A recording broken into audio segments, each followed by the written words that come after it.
Europe 1, il est 6h41, le vendredi thématique de la rédaction d'Europe 1, premier de cette saison consacrée aujourd'hui à l'immobilier entre rêve et cauchemar pour les propriétaires. Europe 1, partenaire du numéro spécial immobilier du magazine Capital, disponible en kiosque. Votre invité, Alexandre, c'est Emmanuel Kessler, directeur des rédactions économiques de Prisma Media et donc du magazine Capital. Bonjour Emmanuel Kessler. Bonjour. D'abord, l'état du marché immobilier pour cette rentrée. Enfin la baisse, lit-on à la une de votre dossier. J'ai envie de dire enfin du positif quand on parle d'immobilier. Ça veut dire que le marché est en train de se retourner ou c'est trop tôt pour le dire ? Non, c'est vraiment, on assiste cette année, je crois, à un point de rupture. C'est le grand retournement du marché. Songez que depuis 8 ans, les prix augmentaient ont augmenté de 30%. Et là, pour la première fois, on est à la baisse. Sur 2023, nous, c'est un numéro qui a mobilisé 15 journalistes. On a parcouru la France. Il y a 7 éditions régionales. On a interrogé 500 agences immobilières. Tendance 2023, baisse en moyenne, c'est une moyenne d'environ 5% des prix. Et la tendance qui se dessine pour 2024, c'est des baisses de 5 à 10%, voire dans certaines villes, jusqu'à 15 ou 17%, comme à Bordeaux par exemple. C'est pas neutre du tout. Alors vous l'avez dit, dossier très riche, effectivement très complet. Vous avez compilé des milliers de données. Première observation, naturellement, la baisse des prix de l'immobilier n'est pas uniforme. Emmanuel Kessler, quelles sont les villes justement où les baisses sont les plus marquées ? Alors les baisses, elles vont être les plus marquées à Paris, Lyon, Nantes, où on s'attend l'an prochain à des baisses jusqu'à 10%, à Lille, à Bordeaux, jusqu'à 15% l'année prochaine. Mais il faut dire qu'à Bordeaux, dans les 20 dernières années, les prix avaient augmenté de 300%, si vous voulez. Oui, donc on venait de très haut. Oui. C'est pas un krach immobilier. On sort d'une période de hausse démentielle. Alors, regardez, à Paris, ça a été fou. Et donc, simplement, ça s'agit et ça baisse. Et ce qui est intéressant, c'est que ça donne un peu plus de pouvoir aux acheteurs pour négocier des prix à la baisse. Mais on va peut-être y venir. Tout ça, c'est la bonne nouvelle.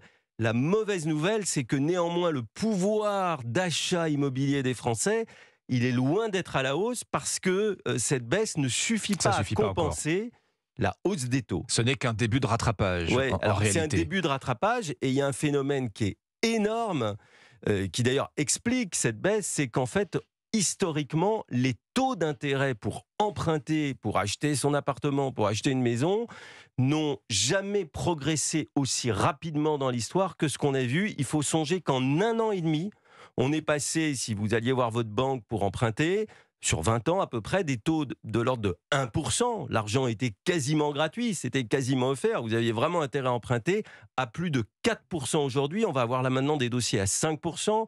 Vous avez vu que la Banque de France vient de relever son taux d'usure à 5,5%.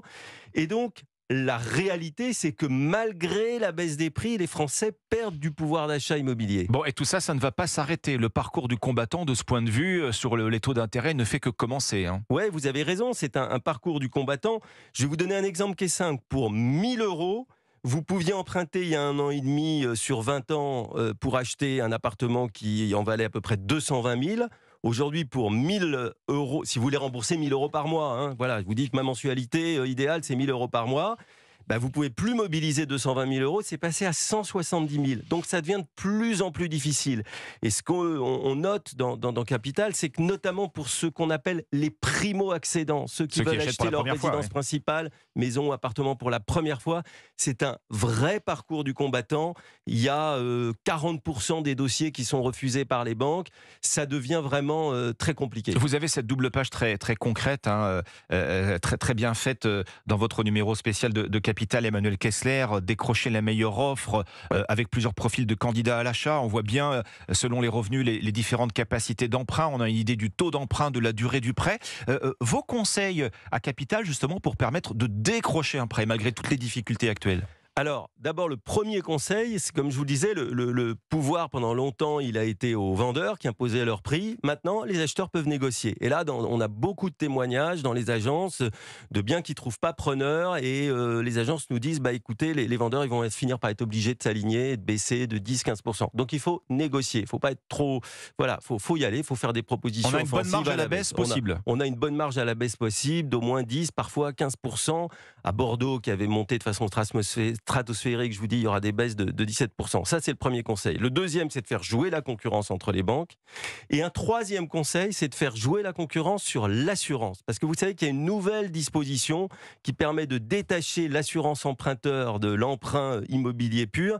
Et soit au moment où on conclut le prêt, soit même après. Et là, on peut faire des économies très importantes. Sur la durée d'un prêt, on peut faire jusqu'à 17 000 € en moyenne. On a des exemples d'économies. Donc, il faut vraiment faire jouer la concurrence, regarder cette question de l'assurance. Si vous concluez un prêt, que vous avez eu un taux d'assurance qui n'est pas terrible, vous pouvez maintenant changer d'assureur quand vous le voulez. Donc ça, c'est quand même, il faut vraiment regarder l'ensemble des facteurs. Et il y a un métier qui redevient un peu à la mode, c'est celui de courtier. Voilà, parce que les courtiers, vous leur payez une commission, mais en fait, ils regardent la totalité des offres et ils vous obtiennent la meilleure, et au final, vous êtes gagnant. Les banques demandent un apport personnel de plus en plus élevé. Oui. Quand on a la chance d'en profiter, bien sûr, on fait jouer la solidarité familiale, intergénérationnelle, les dons ou les prêts familiaux, mais là, vous dites attention, attention aux conditions. Hein. Oui, il y a évidemment, en ce qui concerne les dons que vous pouvez avoir de vos familles, de vos parents, la législation est assez stricte, ouais. Donc il y a des limites qui sont données, et il faut effectivement faire très attention lorsqu'on mobilise son crédit à son taux d'endettement global, parce que si on dépasse les 30% d'endettement, la banque peut vous refuser le prêt. Voilà. Donc c'est vrai qu'aujourd'hui, si vous voulez, la grande difficulté, moi je le constate en lisant, c'est pour ceux qui achètent pour la première fois, les banques qui demandaient en moyenne 10% d'apport personnel, elles demandent maintenant en moyenne 20% d'apport, donc il faut avoir épargné. Elles aiment bien que vous ayez à côté de votre salaire de l'épargne, donc ça devient quand même de plus en plus difficile. Et donc, c'est les personnes âgées qui ont déjà des résidences principales, qui peuvent acheter, revendre, qui sont favorisées. Mais pour ceux qui sont dans la vie active, qui ont des salaires un peu justes, c'est très difficile. La bonne nouvelle, en revanche, c'est que, comme je vous le disais, les prix baissent, qu'on peut négocier, et qu'il y a quand même des villes, il y a quand même des bons plans, on les cite, par exemple à Grenoble. En centre-ville, ça reste un peu cher, mais vous avez dans l'agglomération des communes limitrophes qui sont sympas, des bons quartiers. Il faut vraiment regarder. Nous, on donne des cartes vraiment très localisées, quartier par quartier. Vous avez toujours des bons plans à dénicher. Il faut prendre le temps, il faut aller dans les agences, il faut regarder. Le marché immobilier en France, il n'est pas uniforme. C'est une multitude de marchés. Et donc, il faut être très offensif et passer du temps pour trouver le bien de ses rêves. En tout cas, voilà le message qu'on va retenir grâce à vous, Emmanuel Kessler, et à ce numéro spécial de Capital. Le début du retournement du marché de l'immobilier, un début de rattrapage à la baisse, la possibilité pour les acheteurs de négocier à la baisse jusqu'à 10 à 15% avec ce numéro spécial immobilier de Capital. Donc tous les bons conseils, il est disponible dès maintenant.